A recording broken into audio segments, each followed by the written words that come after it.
បងប្អូនទាំងអស់គ្នាបុណ្យសពរបស់អ្នកឃីមត្រូវបានបញ្ចប់ហើយចំនួនសប្បុរសជនដែលបានចូលរួមតាមរយៈ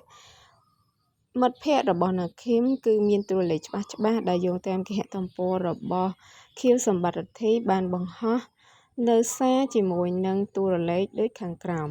អរគុណដល់សប្បុរសជនទាំងអស់ដែលបានចូលរួមថវិកាជួយដល់បងអ្នកឃីមតាមរយៈខ្ញុំបាទនិងបងព្រំប្រសិទ្ធនិងអ្នកម្ដាយខាត់សួស្ដីសរុបទឹកប្រាក់ដែលខ្ញុំបានបាញ់ប្រគល់ជូនកញ្ញាឈឿនសុខប្អូនស្រីទី2របស់បងណាឃីមមានចំនួន8,830.74 សេនដុល្លារក្នុងនោះក៏មានការចូលរួមពីបងប្រុសភូណីចំនួន 1,207.23 ដុល្លារសូមគោរពជូនពរបវរអបអរសាឲ្យម្ចាស់ទានទាំងអស់រកទទួលទានមានបានសុខភាពល្អគ្រប់ក្រុមគ្រួសារចាបងប្អូនទាំងអស់គ្នានេះគឺជាបញ្ជីក៏ដូចជាគណនីដែលមានតួលេខច្បាស់សរុបចំនួនលុយហើយគាត់បានបកគលជូនឲ្យ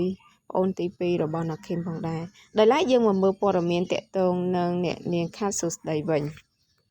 និយាយទៅបងប្អូនអ្នកឃីមគឺជាមនុស្សនៅក្នុងក្រុមរបស់អ្នកនាងខាត់សួស្ដីតាំងពីអ្នកឃីម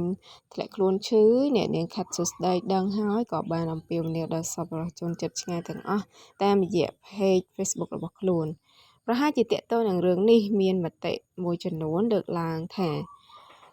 ដូចមានប្អូនម្នាក់និយាយពីខ្ញុំថាខ្ញុំដើរតោងអ្នកមានដើម្បីតែផលប្រយោជន៍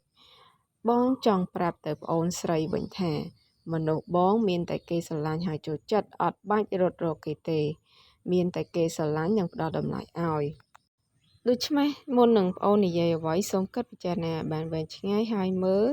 credit គេផងមុននឹងនិយាយពីគេព្រោះឃើញថាដូចឮដដែលរហូតមកទាំងដែលខ្ញុំមិនចង់ដឹងមិនចង់ឮហើយក៏មិនខ្វល់ពីអ្វីទាំងអស់សូមចិត្តចោះបើចង់ដឹងជីវិតខ្ញុំអាចមកដល់ផ្ទះខ្ញុំក៏បានភ្នំបាសិតឬក៏ Telegram មកខ្ញុំផ្ទាល់ដើម្បីពិភាក្សាយល់ដឹងអំពីជីវិតខ្ញុំផ្ទាល់ក៏បានសូមជ្រាប stress ទី1បែបសាប stress ទី2មានរូបអមទៅដោយជាមួយ comment ផងដែរចាបងប្អូនទាំងអស់គ្នានេះហើយគឺជាសារដែលអ្នកនាងខាត់សួស្ដីផ្ដាំផ្ញើទៅកាន់ប្អូនស្រីម្នាក់អញ្ចឹងគាត់ជាមនុស្សស្រីឯដែលឌឺដងផ្លែផ្កាឲ្យថាអ្នកនាងខាត់សួស្ដីហ្នឹងគឺសវ៉ារាប់អានតែអ្នកមានដើម្បីផលប្រយោជន៍ចាបងប្អូនគឺគាត់នៅសង្គមសិល្បៈយូរហើយបងប្អូនអញ្ចឹងភ្លេងការតណាតណីក៏ដោយគាត់មិនមែនតាមានភ្លេងបុរាណទេគាត់សម័យក៏គាត់មានដែរបងប្អូនគាត់ជាអ្នកចម្រៀងម្នាក់ដែលគឺបែបបត់បានគ្រប់ទម្រង់ទាំងអស់ចឹងហើយគឺមានតែប៉ុណ្ណឹងហើយសារនេះគឺញាក់សាច់ដែរបងប្អូនបើយើងអានហើយ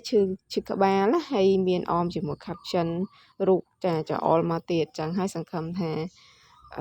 អ្នកតាមដានអ្នកឌឺដងនឹងកំប៉ិនថាគេពេកព្រោះអីយើងអ្នកថាគ្មានសល់អីទេគេអ្នកដែលគេខំប្រឹងគេសល់បងប្អូនចឹងហើយនាងខ្ញុំសូមបញ្ចប់វីដេអូត្រឹមប៉ុណ្ណឹងអ្នកគ្រប់នឹងជម្រាបជួបនាងខ្ញុំនៅវីដេអូក្រោយ